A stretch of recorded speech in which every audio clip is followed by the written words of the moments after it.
किताबी नॉलेज, ये मोटिवेशन, ये सब चीजें, ये एक अलग चीज है। धरातल को उतर के जाइएगा ना तो अलग चीज है यहाँ पे, और कभी बिहार में आके दिखेगा तो एकदम में अलग मिलेगा।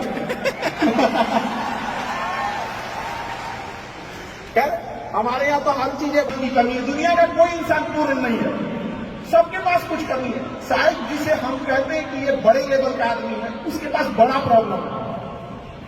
छोटा के पास तो छोटे प्रॉब्लम है, बड़े के पास बड़ा प्रॉब्लम है। दुनिया का कोई आदमी जो नहीं है जिसके पास प्रॉब्लम नहीं है, और प्रॉब्लम का आना बहुत जरूरी है, क्योंकि आवश्यकता ही आविष्कार की जननी होती है। अगर आपके पास कमी नहीं रहेगा ना, आप कुछ करिएगा ही नहीं, कोई भी चीज का। ये पानी है यहाँ पर, इसकी वैल्यू तभी बढ़ेगी जब हमको जोर से प्यास लगेगा। अभी नहीं लगा है, इसका थोड़ा सा हमको लगता है कि कम, कोई वैल्यू उतना नहीं। अभी लगेगा ना थोड़ी देर बाद प्यास, तो लगेगा मैं बहुत जरूरी चीज है। तो आपके अंदर वो भूख, वो प्यास रहना चाहिए।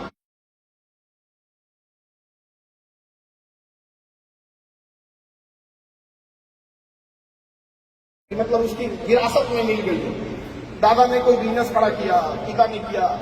जब उसको मिलता है तो उतने अच्छे से नहीं संभालता। कुछ लोग संभाल भी लेते हैं, लेकिन कुछ लोग उतने अच्छे से भी नहीं संभाल पाते। कितना ठोकर लगा है, ये बहुत ठोकर नहीं लगेगा। जिस पत्थर पे चोट नहीं पड़ती है कभी मूर्त नहीं बनता है। इसलिए जितना, ये आपके लिए अच्छी बात है, क्योंकि बड़े बड़े लोगों की जिंदगी में मुसीबत आती है, वो मुसीबत ही आती है बड़े लोगों के लिए। क्योंकि फिल्म में जो सबसे टफ रोल होता है ना, वो बढ़िया हीरो के कंधे पे दिया जाता है। तो ये पृथ्वी पे भी ना ऊपर वाले को पता है कि ये बढ़िया हीरो है, इसको थोड़ा सा हम लोग रोल देते हैं बढ़िया। तो बड़ी जिम्मेदारी देने से पहले ऊपर वाला भी ना आपको टेस्ट करता है, टेस्ट करके ही देखेगा कि नहीं करेगा। हम लोग छोटा सा कोई सामान खरीदते हैं तो उसको ठोक बजा के चेक करते हैं कि सहलेगा कि नहीं सहलेगा। एक छोटा सा बर्तन कोई खरीदने जाता है तो पटक के दिखाता है, देखिए मजबूत है। तो ऊपर वाला भी जब आपको बहुत बड़ा जिम्मेदारी देने वाला होता है ना, तो पहले सोचता है कि इसका थोड़ा टेस्ट कर ले। बहुत लोग टेस्टे में भाग जाते हैं, ये भगवान हमरा काहे लिए तुम मुसीबत लाया।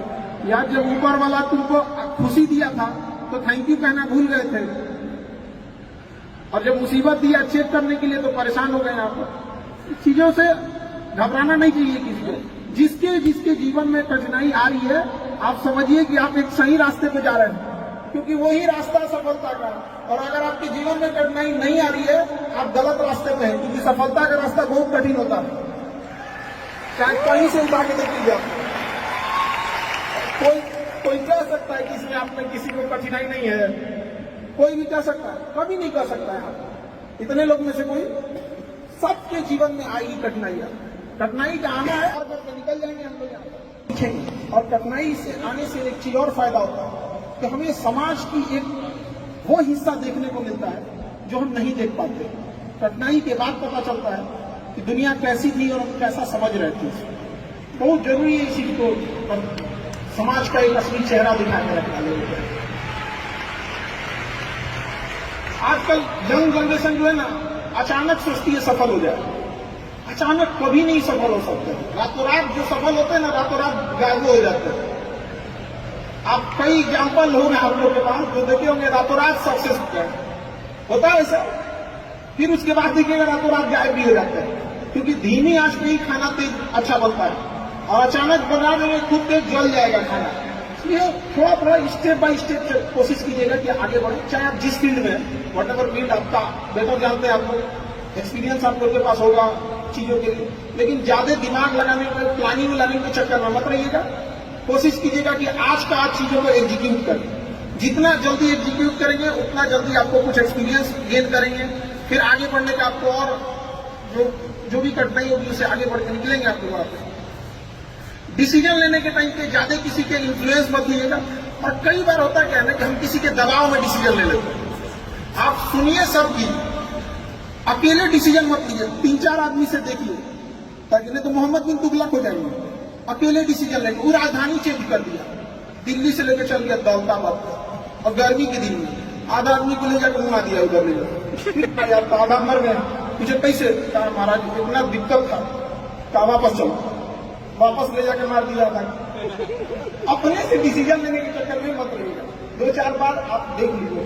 और दूसरों के एक्सपीरियंस से सीखना बहुत जरूरी है, क्योंकि खुद के ठोकरों से अगर आप सीखने की कोशिश कीजिएगा तो शायद ये जन्म आपका ठोकर खाते खाते ही खत्म हो जाए। तो दूसरों के ठोकर से आप सीख लीजिए ना। आदमी थोड़े दूर जाता है तो किसी से पूछ लेता है कि कहाँ से मोड़ना है, कहाँ से नहीं मोड़ना है। तो अपने जीवन में भी कभी कुछ है तो सीख लिया कीजिए। कभी कभी आपसे छोटे लोग भी आपको बहुत अच्छा ज्ञान दे देते हैं। कोई इस चीज का अंत नहीं होता है सीखने का। सीखने के मामले में थोड़ा बेशरम बनना पड़ता है कि भाई जहां से मन मिले वहां से सीख लेना चाहिए जो भी चीज। हमको तो लगा था कि विवेक बिंद्रा जी हम लोग को भी कुछ सिखाएंगे। हालांकि चीजें बहुत पता है। एक 2 साल पहले, 1.5 साल पहले हमसे एक बात उन्होंने बोला था कई चीजों को लेकर, डिसीजन को लेकर। काफी अच्छी मित्र है हमारे। तो उन्होंने कहा कि इक्विटी जो है वो काफी इंपॉर्टेंट चीज होती है। कई बार ऐसे डिसीजन लेने में, हम लोग एक टीचर है, उतना बिजनेस के बारे में हार्डकोर उतना आइडिया नहीं था, टीचिंग के मामले में ज्यादा था। तो एक आध डिसीजन गलत ले रहे थे लोग, उन्होंने भी काफी इस चीजों में हेल्प किया था। तो किसी से डिस्कस कर लेना चाहिए और इंस्टेंट डिसीजन लेने से बचिएगा।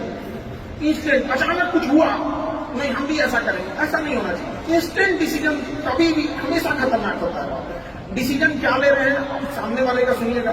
कई बार ऐसा होता है लोग डिस्कशन के नाम पे अपनी बतिया ठोक देते हैं। 4 आदमी के बीच में बैठेंगे और कहेंगे हम ऐसा सोच रहे हैं। ऐसा कभी मत कीजिएगा, पहले उनकी सुन लीजिएगा कि वो लोग क्या बोल रहे हैं। क्योंकि जब आप किसी बड़े लेवल पे होते हैं ना, आप कहेंगे कि हम ऐसा सोच रहे हैं तो आपके नीचे वाले लोग भी ना आप ही की बात में हम यहाँ मिला देते हैं। तो बेटर है पहले उनके अपना बोलने से पहले उनकी बातें सुन लीजिए कि वो क्या कहना चाह रहे हैं, तभी जाके किसी डिसीजन पे पहुंचे। इंस्टेंट डिसीजन चीजों से बचेगा। और अभी डिजिटल इंडिया है, सब जब तक